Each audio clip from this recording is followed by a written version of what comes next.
Hello दोस्तों, मेरा आज स्टार्ट करने वाला हूँ क्लास 12th की फिजिक्स चैप्टर नंबर फर्स्ट, विद्युत आवेश, कूलाम का नियम तथा विद्युत क्षेत्र। यह चैप्टर ही बहुत डीपली से पढ़ने वाला चैप्टर है। तो आइए समझते हैं सबसे पहले इस चैप्टर को। तो समझते हैं विद्युत आवेश आखिर कहते किसको हैं, विद्युत आवेश क्या होता है विद्युत आवेश। तो आइए समझते हैं विद्युत आवेश।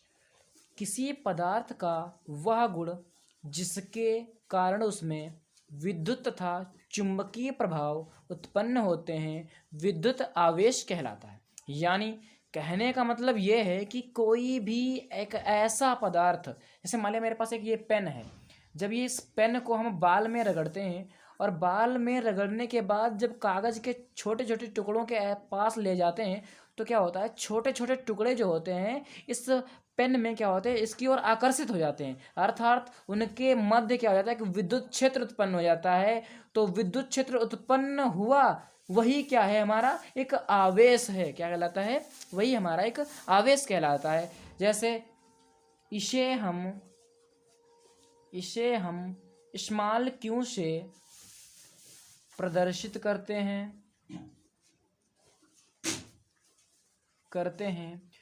क्यू बराबर फार्मूला होता है एन ई। क्यू बराबर एन ई, ये हमारा फार्मूला हो जाएगा, जहाँ क्यू बराबर आवेश, एन बराबर इलेक्ट्रॉनों की संख्या,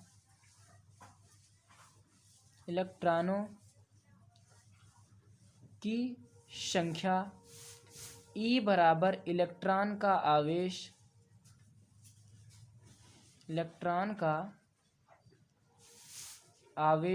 कितना होता है हमारा इलेक्ट्रॉन का आवेश, 1.6 गुणे 10⁻⁻19 कूलाम। ये हमारे एक इलेक्ट्रॉन पर आवेश होता है।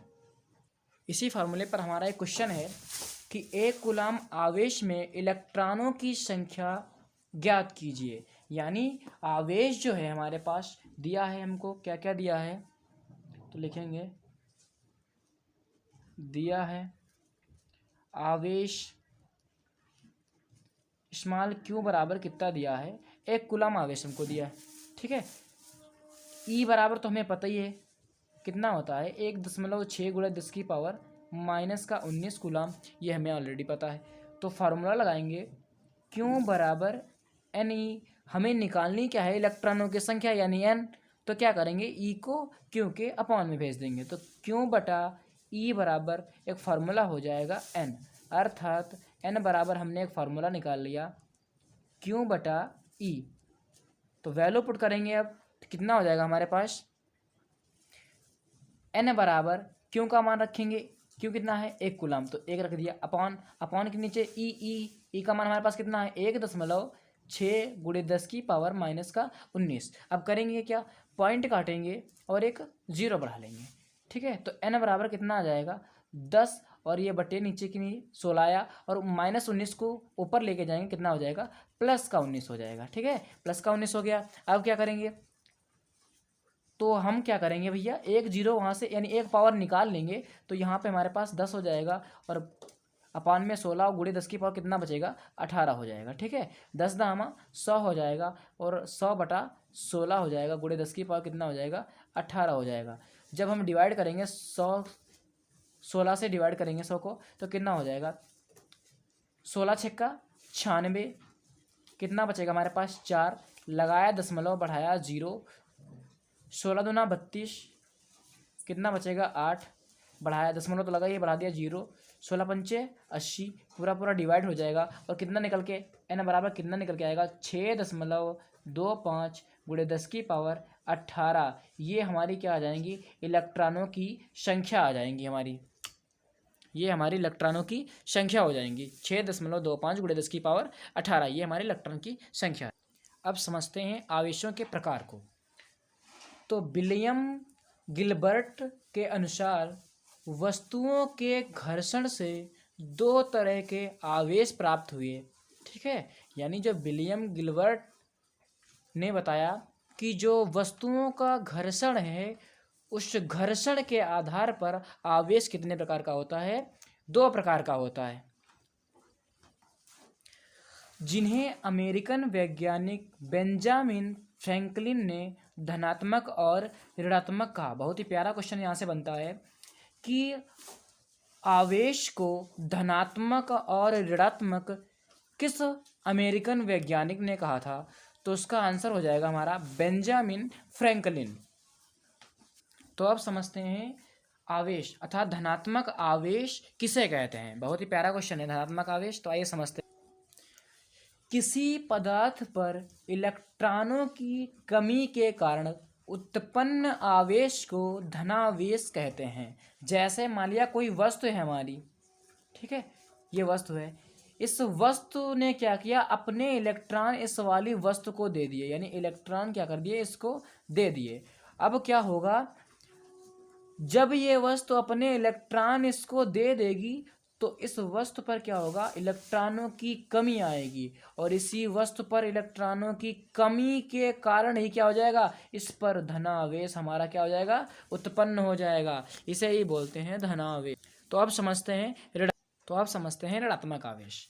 किसी पदार्थ पर इलेक्ट्रॉनों की अधिकता के कारण उत्पन्न आवेश को ऋणावेश कहते हैं। जैसे मान लिया हमारे पास ये कोई वस्तु है, अब इस वस्तु ने क्या किया, इस वाली वस्तु को जब अपना इलेक्ट्रॉन दे दिया तो इस वाली वस्तु पर क्या हो जाएगी, इलेक्ट्रॉनों की अधिकता हो जाएगी। अब इसी इलेक्ट्रॉनों की अधिकता के कारण इस पर एक चार्ज आएगा, ऋणावेश। इसे ही क्या बोलते हैं, ऋणावेश।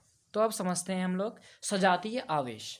तो सजातीय आवेश का मतलब होता है कि ऐसा आवेश जिसकी जाति क्या हो, यानी प्रकृति क्या हो, समान हो। जैसे कहने का मतलब अगर प्लस वाला चार्ज है तो भैया दूसरा वाला चार्ज भी कैसा होना चाहिए, प्लस का होना चाहिए। अर्थात इनकी देखो कि जात एकदम समान है। क्यों, क्योंकि धनात्मक दोनों आवेश हैं, है कि नहीं है। तो इस प्रकार के आवेशों को हम क्या बोलेंगे भैया, इस प्रकार के आवेशों को हम सजातीय आवेश बोलेंगे। अब बात करते हैं विजातीय आवेशों पर। तो वे आवेश जो क्या हो, ऋणात्मक आवेश हो, तो उन्हें क्या बोलेंगे, विजातीय आवेश बोलेंगे। ठीक है। विजातीय आवेशों में क्या होता है कि इसमें अगर मान लिया एक माइनस का है तो दूसरा वाला प्लस का हो जाएगा। अगर मान लिया पहला वाला प्लस का है तो दूसरा वाला कैसा हो जाएगा, माइनस का हो जाएगा।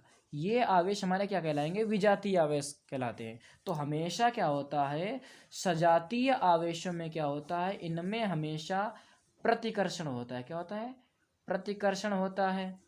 और इन वाले आवेशों में से क्या होता है, आकर्षण होता है। यानी जब विपरीत प्रकार के आवेश आपस में टक्कर करेंगे तो वहां पर आकर्षण जैसे गुण का उत्पन्न होगा। ठीक है, गुण उत्पन्न होगा।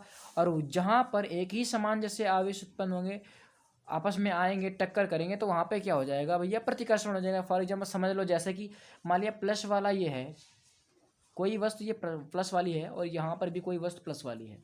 जब ये वाली वस्तु इस वाली वस्तु के संपर्क में आएगी तो ये वाली वस्तु इस वाली वस्तु को क्या करेगी, विक्षेपित करेगी, दूर भगाएगी। ये वाली वस्तु जब इस वाली वस्तु को विक्षेपित करेगी, दूर भगाएगी, तो इसके बीच में एक बल उत्पन्न होगा जिसे बोलते हैं प्रतिकर्षण बल। क्या होगा, प्रतिकर्षण बल उत्पन्न हो जाएगा। सेम सिचुएशन विजातीय आवेशों पे रहेगी कि अगर मान लिया एक प्लस का है, दूसरा क्या है, माइनस का है। अगर ये माइनस वाला इसके संपर्क में आएगा, इसके एरिया के अगर थोड़ा सा भी संपर्क में आया, तो ये आवेश क्या करेगा, आपस में एक कौन से बल का, आकर्षण बल का क्या बना लेगा, संबंध बनाएगा। आकर्षण बल उत्पन्न कर लेगा, आपस में आकर्षण बल उत्पन्न कर लेगा ये हमारा आवेश। आई होप आप सभी को ये वीडियो पसंद आई होगी। तो इस वीडियो में हमने बस सिर्फ आवेशों के ही बारे में सीखा है।